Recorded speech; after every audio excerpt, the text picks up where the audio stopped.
Selamat pagi Bapak Ibu dan Saudara-saudari, kita kembali pada renungan hari ini. Marilah kita terlebih dahulu berdoa. Kasih karunia dan damai sejahtera dari Allah Bapa kita dan dari anaknya Tuhan Yesus Kristus menyertai kamu sekalian. Amin. Firman Tuhan pada hari ini, Senin tanggal 2 Maret 2026, tertulis dalam kitab Yehezkiel 3 ayat yang ke-17. Hai anak manusia, aku telah menetapkan engkau menjadi penjaga kaum Israel. Bila mana engkau mendengarkan sesuatu firman daripadaku, peringatkanlah mereka atas namaku. Demikian firman Tuhan. Saudara dan saudari, setelah kepemimpinan gereja oleh RMG berakhir, kepemimpinan gereja HKBP diberikan kepada para pendeta Batak. Walaupun ini terbilang baru dan perlu penyesuaian diri, tetapi para pendeta Batak berusaha menjalankan tugasnya. Salah satu tantangan yang mereka hadapi adalah menjadi pemimpin jemaat yang merantau ke Medan dari Tapanuli dan Toba. Beberapa dari mereka belum punya rumah, apalagi gereja. Dengan ekonomi yang pas-pasan, jemaat itu sering adu mulut dan berantem. Karena kondisi demikian, seorang pendeta pernah menolak untuk ditugaskan ke Medan karena tahu kondisi jemaat yang demikian. Namun karena HKBP adalah zending pastor yang diutus, maka pada akhirnya pendeta itu tetap berangkat dan melayani di gereja itu serta menghadapi kondisi jemaat yang ada. Demikianlah Yehezkiel yang ditunjuk oleh Allah untuk menjaga umatnya Israel. Ini berat. Tapi ini adalah perintah ketetapan Tuhan untuknya. Pada dasarnya, yang pertama pemimpin rohani harus terlebih mendengar sebelum berbicara. Tuhan tidak langsung berkata, berbicaralah, tetapi dengarkanlah firman yang kuperkatakan. Karena kepemimpinan rohani lahir dari relasi dengan Tuhan. Tanpa keintiman dengannya, pelayanan menjadi berpusat kepada manusia semata. Banyak orang bisa berbicara fasih, tetapi hanya mereka yang sungguh-sungguh mendengar Tuhan yang dapat menyampaikan firman dengan kuasa Roh Kudus. Kedua, pemimpin rohani dipanggil menjadi penjaga. Penjaga berdiri, berjaga ketika orang lain tertidur, dan berani meniup sangkakala ketika bahaya datang. Tugas ini tidak selalu menyenangkan, namun kesetiaan kepada Tuhan lebih penting daripada penerimaan manusia. Ini yang menjadi tantangan terbesar para pelayan di zaman ini. Karena ada pendapat supaya pemimpin rohani berbicara sesuai selera jemaat atau arus zaman. Namun Yehezkiel diperintahkan untuk memperingatkan, demi aku. Artinya sumber dan tujuan pesannya adalah Tuhan sendiri. Seorang pemimpin rohani harus bertanya, apakah saya berbicara karena takut kehilangan dukungan atau karena takut akan Tuhan. Ketiga, ada unsur tanggung jawab. Tuhan menegaskan bahwa jika penjaga tidak memperingatkan orang fasik, darahnya akan dituntut dari tangannya. Ini menunjukkan betapa seriusnya panggilan kepemimpinan rohani.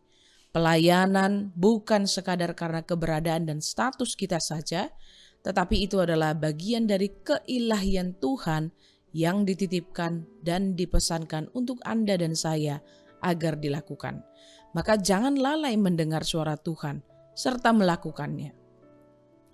Tetapi yang paling khawatir adalah bagaimana kalau pemimpinnya tidak rohani dan tidak punya keintiman dengan Tuhan.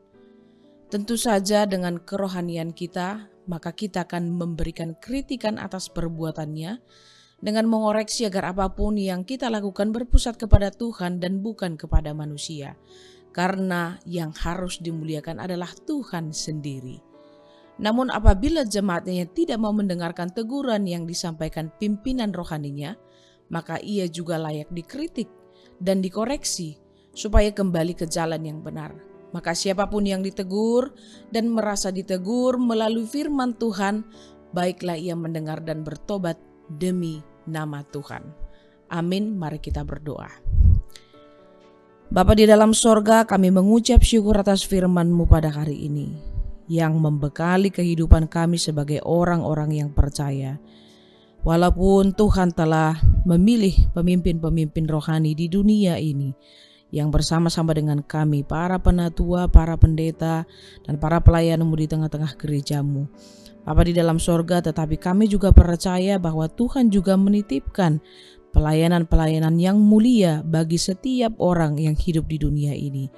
Oleh karena itu, baiklah ya Tuhan, melalui pemimpin-pemimpin rohani yang Engkau pilih, yang Engkau berkati, kami semakin mengenal betapa besarnya kasih dan kuasa Tuhan bagi kehidupan manusia.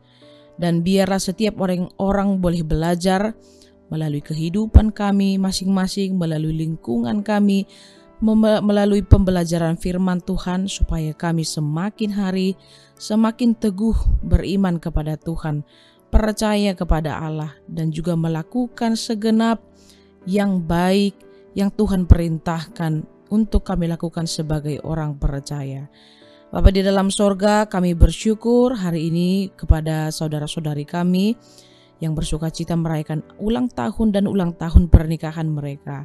Kiranya Tuhan senantiasa masih memberkati kehidupan mereka, melanjutkan kehidupan mereka, memberikan panjang umur.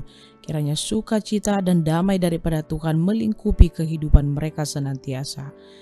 Bapa di dalam sorga, berkatilah gereja-Mu HKBP Cijantung dengan segala programnya, dengan segala kegiatannya. Terlebih pada minggu ini kami akan memulai banyak kegiatan di tengah-tengah gereja-Mu melalui PHD dan juga pertanggiangan, sermon dan lain sebagainya. Kiranya Tuhan memberkati semua kegiatan itu menjadi jalan kami untuk tetap bersama-sama dengan Tuhan melalui gereja-Mu. Bapa di dalam surga, juga saudara-saudari kami yang sekarang terbaring sakit, kiranya Tuhan juga memberkati mereka melalui pengobatan, perawatan yang mereka terima. Kiranya mereka pada waktu yang dekat, yang tidak terlalu lama, mereka boleh sembuh, mereka boleh beraktivitas kembali. Terlebih kami boleh bersama-sama memuji dan memuliakan nama Tuhan di tengah-tengah gereja-Mu HKBP Cijantung. Bapa di dalam sorga, berkati juga saudara-saudari kami yang tengah mendengarkan firman ini, dimanapun mereka berada. Kiranya Tuhan senantiasa memberkati dan juga melindungi kehidupan mereka. Ampuni kami atas segala dosa dan pelanggaran kami, melalui nama Anak-Mu Tuhan Yesus Kristus menyertai kamu sekalian. Anugerah Tuhan kita Yesus Kristus, kasih setialah Bapa dan persekutuan Roh Kudus menyertai saudara dan saudari sekalian. Amin. Selamat pagi Bapak, Ibu, dan saudara-saudari. Selamat beraktivitas sepanjang hari ini. Tuhan Yesus memberkati.